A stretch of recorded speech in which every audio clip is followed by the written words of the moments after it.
नमस्कार, आप देख रहे हैं इंडिया न्यूज मध्य प्रदेश छत्तीसगढ़। मैं हूं आपके साथ आयुष। चलिए बुलेटिन की शुरुआत करेंगे इस वक्त की बड़ी खबर के साथ। सबसे पहले रायपुर से इस वक्त की बड़ी खबर का रुख करते हैं।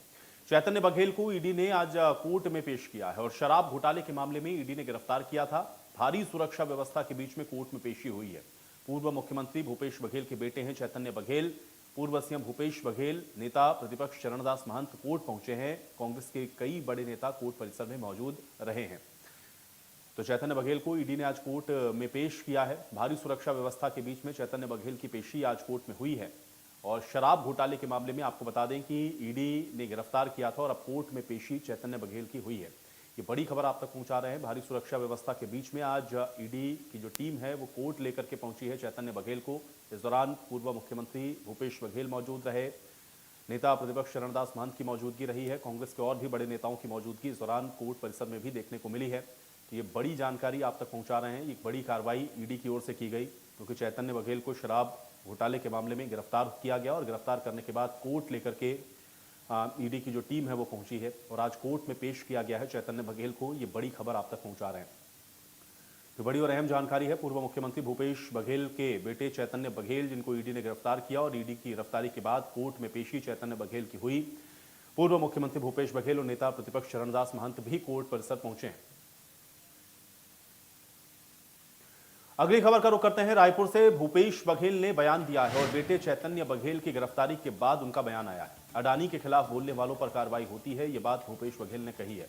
विपक्ष को दबाने की रणनीति अपनाई गई है। आज हमने इस कार्रवाई का बहिष्कार किया है।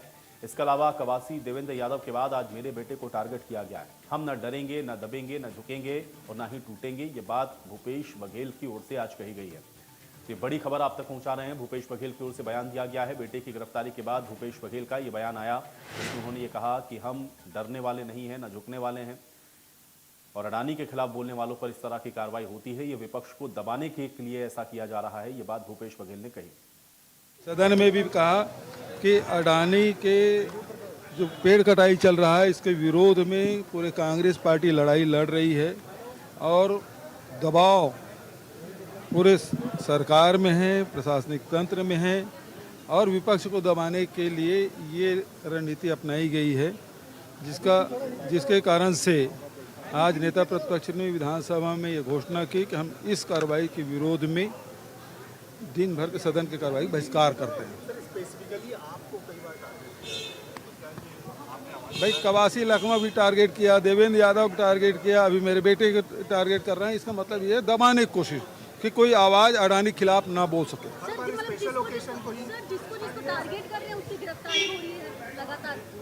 देखिए, हम लोग डरने वाले नहीं हैं, न डरेंगे, न झुकेंगे, न टूटेंगे।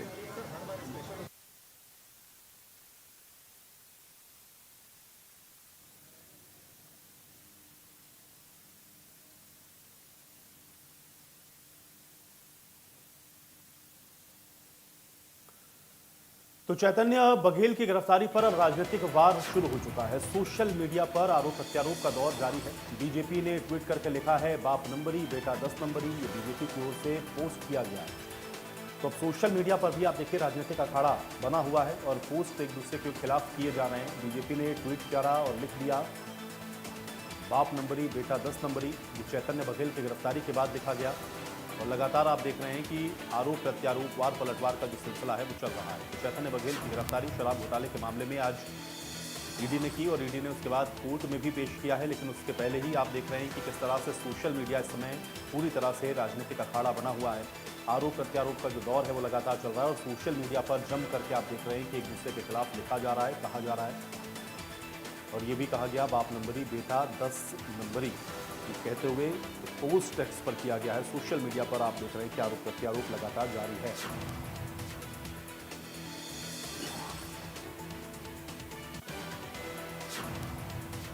तो छत्तीसगढ़ के भिलाई में ईडी ने पूर्व मुख्यमंत्री भूपेश बघेल के बेटे चैतन्य बघेल को गिरफ्तार किया। इस पर सियासत सड़क से सदन तक गरमा गई है।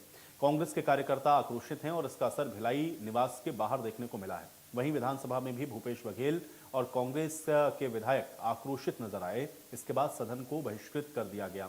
आरोप सीधे तौर पर सरकार पर लगाया गया है कि जानबूझकर के विपक्ष की आवाज को दबाने के लिए ऐसा किया जा रहा है। तो वहीं दूसरी तरफ बीजेपी का कहना है कि इसमें बीजेपी का कोई लेना देना नहीं है, ये ईडी की कार्रवाई है। जिसने भी भ्रष्टाचार किया है उनके ऊपर कार्रवाई हो रही है।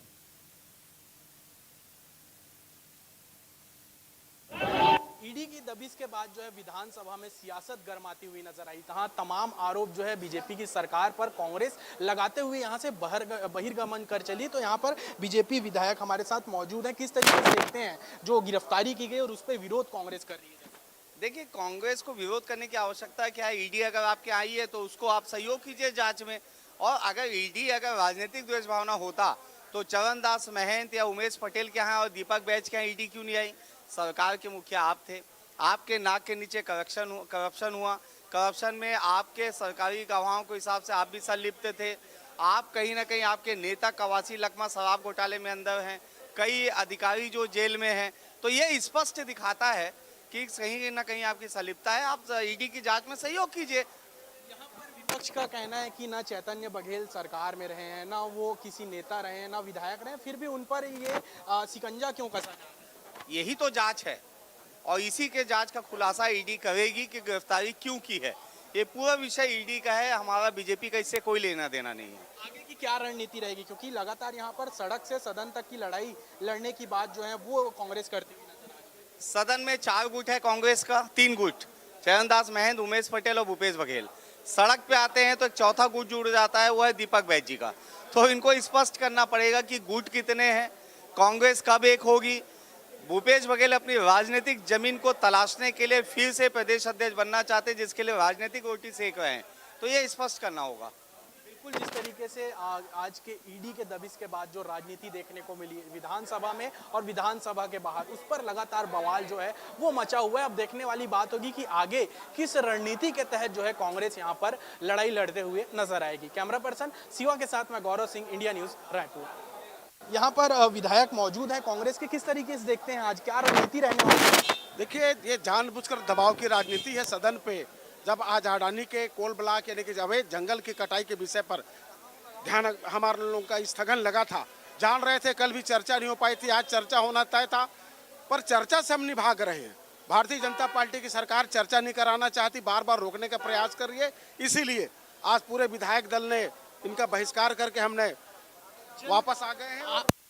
और आज देखिए, दुर्भाग्य की बात है कि हम सबको दबाने के लिए ईडी के द्वारा हमारे माननीय नेता भूपेश बघेल जी के ऊपर पहले भी कार्रवाई हुई और आज भी सुबह उनके घर 6 बजे जाकर उनके पुत्र को आज जो पकड़ कर ले गए हैं, पता नहीं अभी कोर्ट जा रहे हैं उनको साथ देने के लिए पूरे विधायक दल। अब देखते हैं क्या निर्णय वहाँ पे कोर्ट से होता है, पर हम कांग्रेस पार्टी भूपेश बघेल के परिवार के साथ हैं। किस तरीके से देखते हैं जन्मदिन के अवसर पर इस तरीके से रेड डाली जाती है, गिरफ्तारी की जाती है, क्या संदेश देना चाह रहे हैं? देखिए, संदेश देना जा रहे हैं, सीधी सी बात है, एक आम जनता की बात है कि भाई जन्मदिन के दिन, अरे भाई आपको कार्रवाई तो पहले भी इसके पहले कर चुके हो। आज जन्मदिन है, जन्मदिन में सब लोग उसके समर्थक लोग उनको बधाई देने के लिए आ रहे हैं और आप हथकड़ी लेकर जानबूझकर किसी दिन आ रहे हैं गिरफ्तार करने के लिए। ये दुर्भावनापूर्वक कार्रवाई भारतीय जनता पार्टी की ईडी यानी कि भारतीय जनता पार्टी के नेताओं के इशारे पर काम करने वाली ईडी के द्वारा यह कार्रवाई उचित नहीं है। जनता सबको देख रही है।